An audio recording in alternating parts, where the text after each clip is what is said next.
All right, I'm going to change a set of guitar strings here, and I've never recorded this before, but I learned to do this from off of the Taylor Guitars website many years ago, and I've done it a bunch of times, and it's a method that works really well and really consistently. So anyway, I'm going to go ahead and record it. But so basically, I've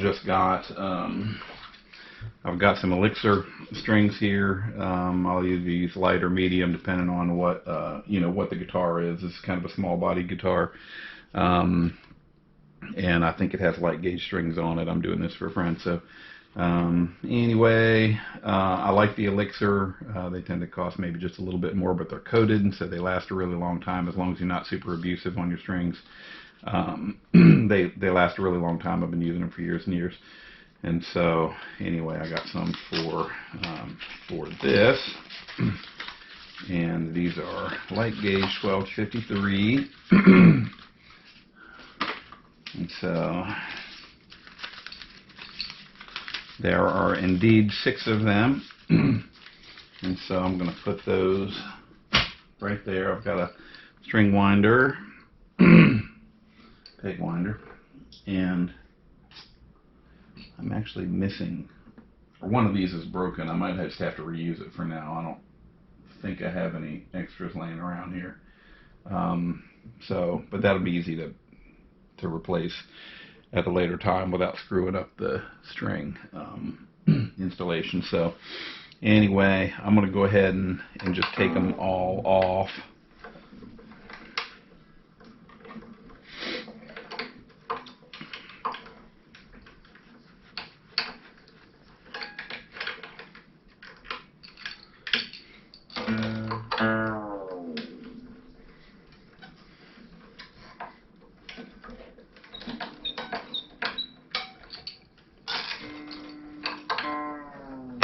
Ooh.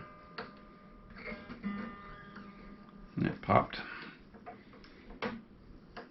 I'm not sure what the pop was, but what? Oh, it broke down here. Interesting. That was just ready to go. All right.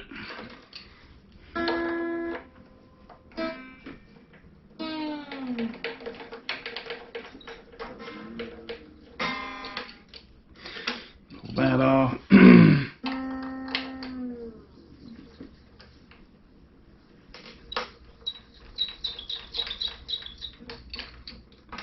Out.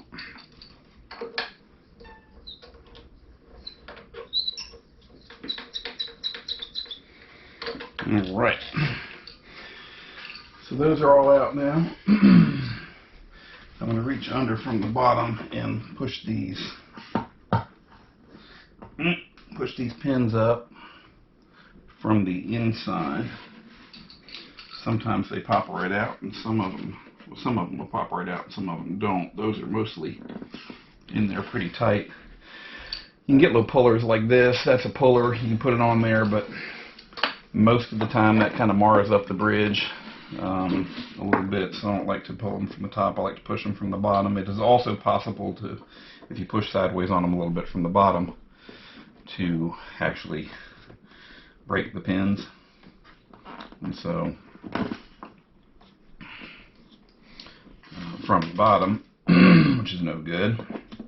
This guitar is so small I can barely reach in there. Ooh, goodness.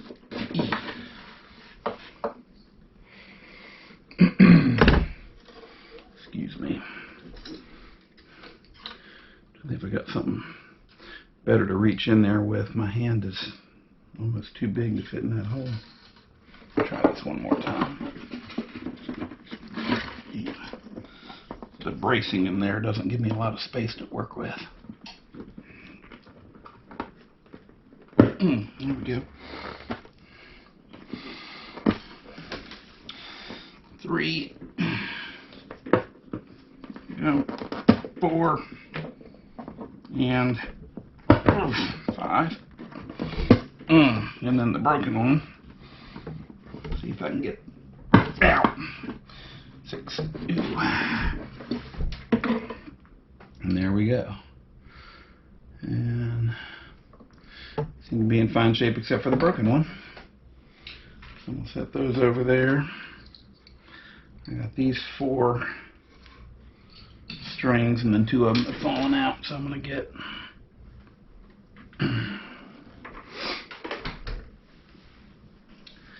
these 2.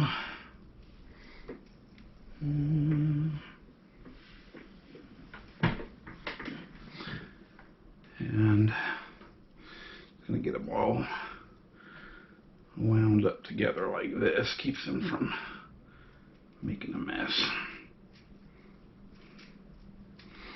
Something like that in the garbage.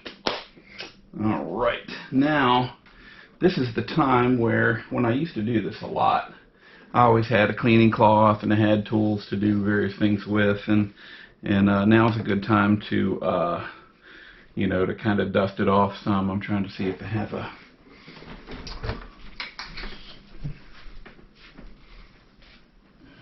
oh, here we go.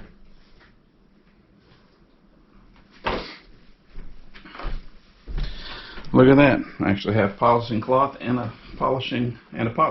So I can actually hit this, and what happens is this gets all dusty, and the dust kind of gets, you know, it gets kind of sticky on there after a while. So you can also take really fine steel wool and clean off the frets and the fretboard. As long as you don't touch the finish with it, you can actually finish it. You can kind of clean this up real nicely. I don't have those things handy right now. Like I said, I own those things, but I haven't done this much in a while, so I don't know where all my supplies are. But anyway, I'm just gonna put a little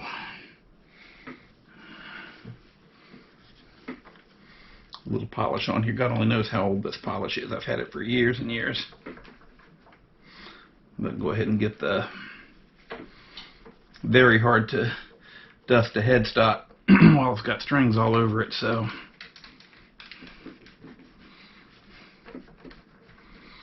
anyway, we'll just get it touched up as nice as we can here.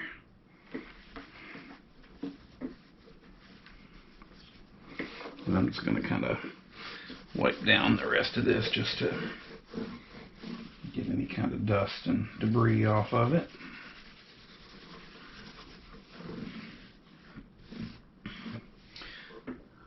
Go ahead and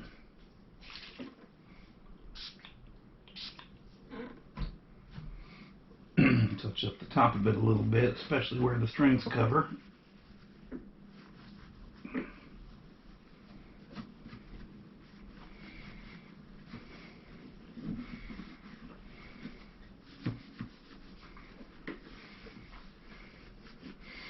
Yeah, and the top of it just kind of feels dirty. So it just needed a little love.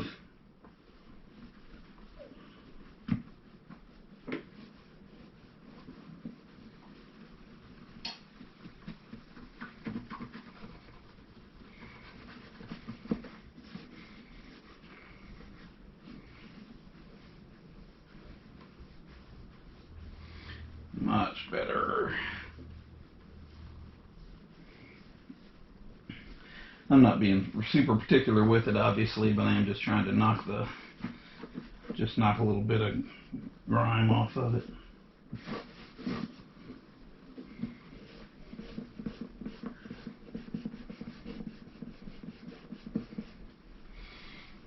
Alright, if you do that every time you change strings, especially like all this you can get with the strings on it, but everything from here, you know, to the headstock is all not reachable. Alright, so I'm just going to leave it like that for now. Alright, so I have a Leatherman here that I'm going to use for string cutting. And basically what I'm going to do, I'm start with the thickest string and unwrap it here, and then I'm going to attach all 6 of the strings to the bridge first, and I want this pin to slide down beside the beside the little ring. We'll go to my next size, 42. Unwrap that. Here you've got this little ring here, for those who haven't seen it, and I'm gonna go in with it like this, so this will end up, it'll push down through there like that, and then it's gonna pull up beside it. It's gonna get wedged in there. That's how it does. So I'm gonna keep pressure up on the string as I push the pin down until it slides beside the thing. Now the pin's going down, but the string's not going down further. And I'm just gonna keep doing this.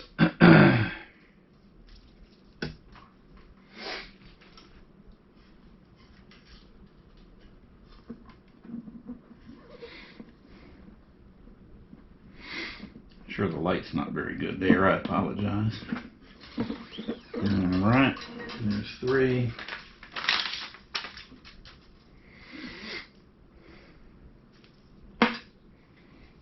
Mm-hmm.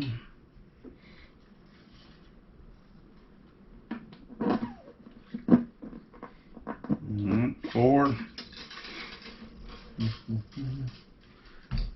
There it is.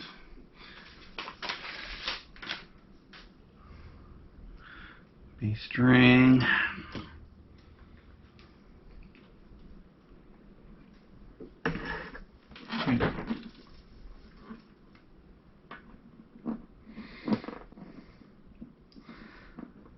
Alright. 5. And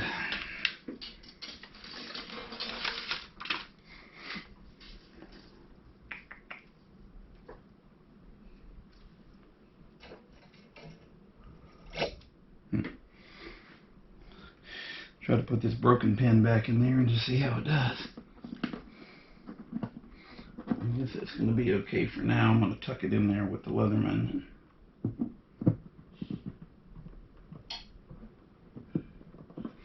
That ought to be fine for now. Okay, now here's the interesting part.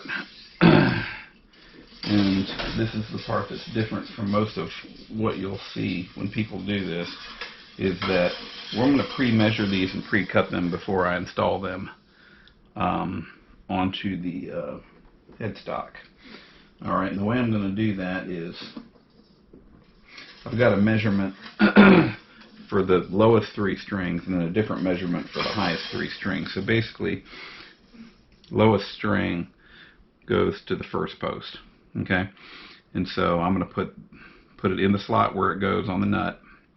I'm going to measure out to, this is where I want to wrap around this first post, and then I'm going to measure it out to the next post. Okay, and so I'm just going to go ahead and pinch right there where that second post is and cut it right there, and that will be the perfect length. Okay, and go to the next string, do the same thing, put it through the 5th slot. It's going to be going to this post, and so I'm going to measure out to the next post being on that. We'll cut it right there.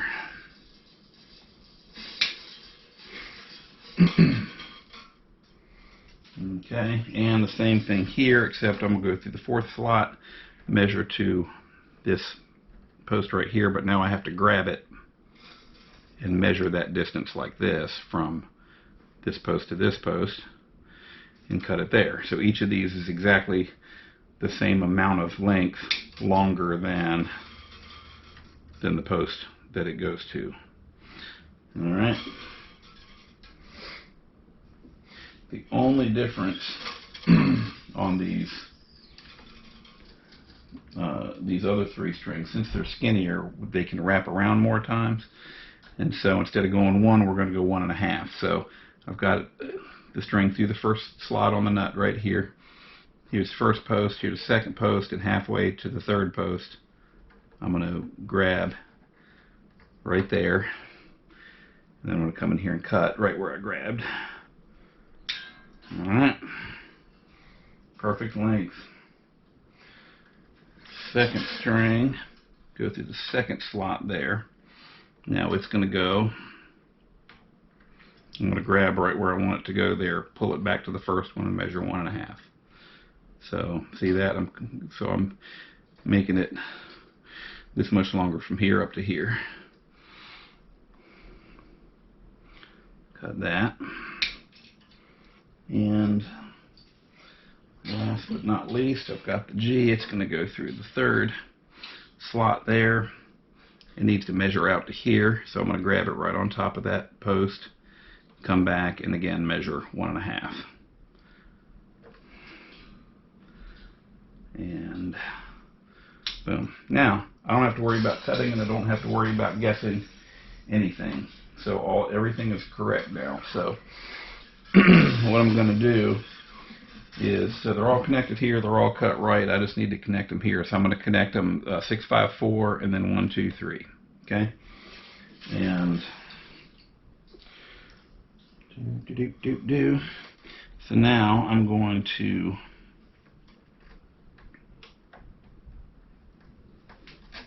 hope you can see this. See, I've got that sticking out here, and I've got it sticking out maybe 1/8 of an inch.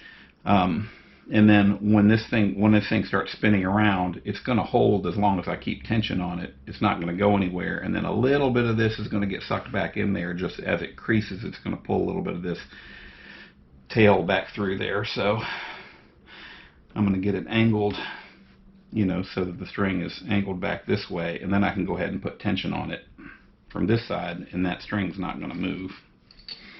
And then I can go ahead, as long as I keep tension on it, I go underneath that little tail and just keep tension on it. Make sure the string goes underneath itself.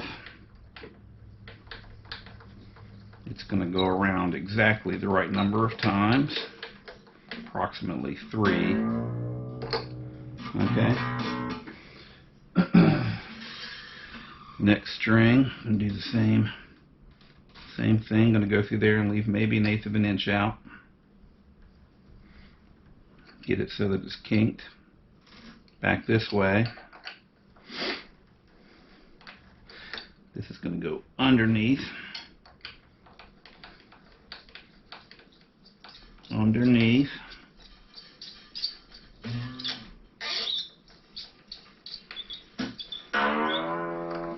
Okay. And one more. I think it seems like it would make you nervous to cut the string before you're putting it on there, but I kind of felt nervous about that when I first started doing this, but now I've probably done it 100 times, and I've never cut one wrong and ruined a string. So I'm not saying it couldn't happen. It certainly could happen. I'm just saying that I've never done it, so my confidence in the process is still pretty good. So if you look at this now, all 3 of these, see there's barely any of this tail sticking out, and they all wrap exactly the right amount, and they all look good, but they're also really consistent, so it's going to be better just musically and for the guitar and all that. So I went 6, 5, 4. Now I'm going to go to the smallest string number 1. Do the exact same process on this side. These are able to slide a little bit better, so so you've got to make sure it's good and kinked. But really, once you get it kinked and put pressure on it, see there, I don't know if you can see it, but there's a little bit of tail sticking out there, and I'm just doing the exact same process. And it has to go under. Once you get it underneath, it's just an issue of keeping tension. I usually do this. I'm pulling back like this and pulling up on the string with my thumb, and just let the string wind underneath the string that's already there. Every now and then I'll just push up on it and make sure it's not wandering. And by the time this gets done, since it's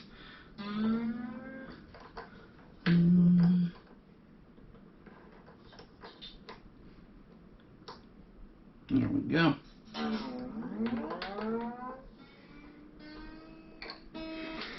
Alright.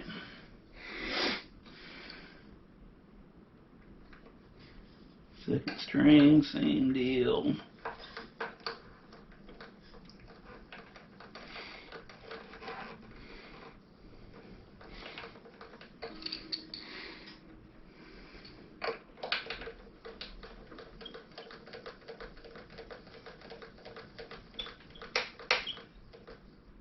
Whoops. Oh, the whole thing slid up a little bit.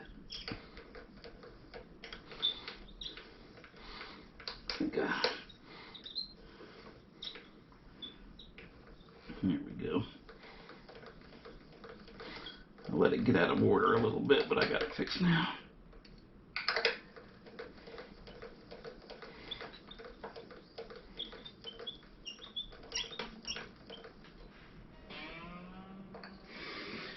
And last, the G.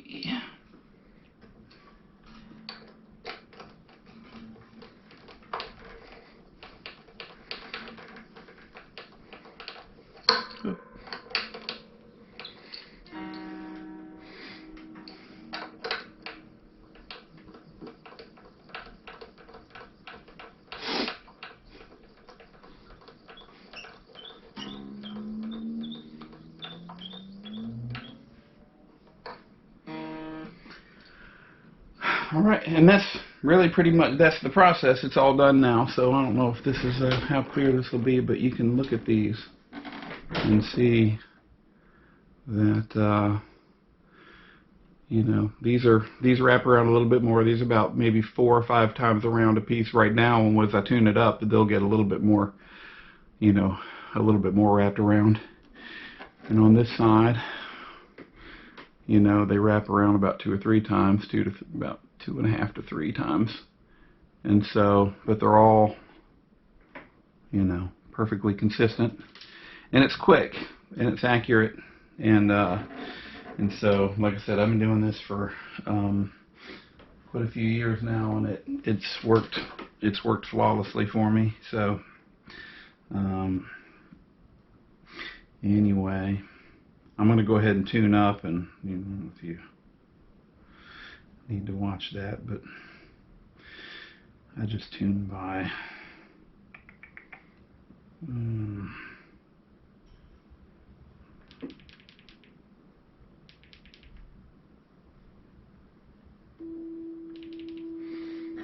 sound here.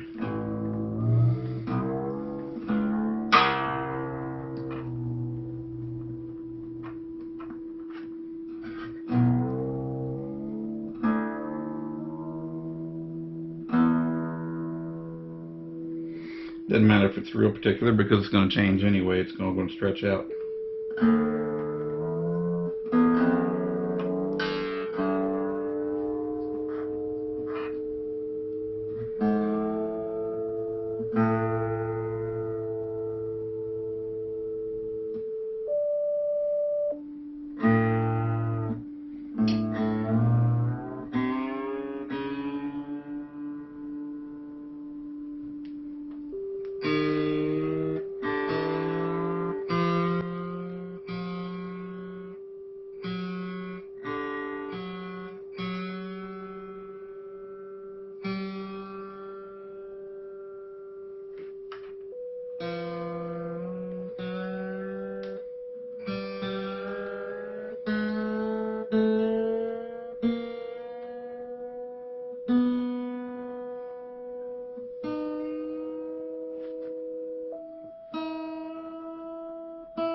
Alright, now the whole thing will be out again at this point, so I'm just going to go ahead and tune it again.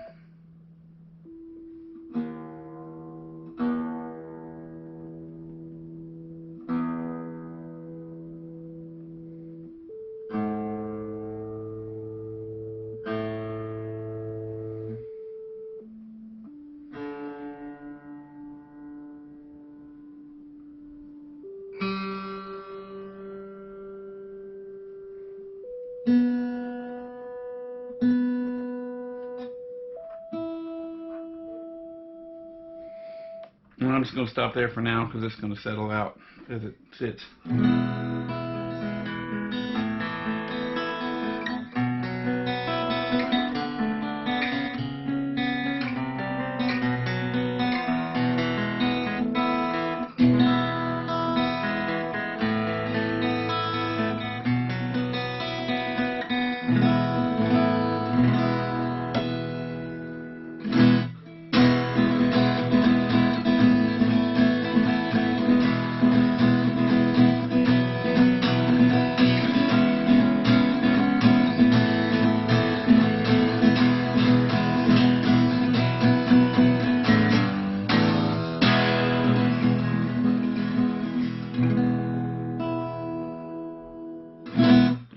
of tune. But that's okay. There. Perfect. Shiny, clean, clean strings and everything. Perfect. Hope you enjoyed. Thanks.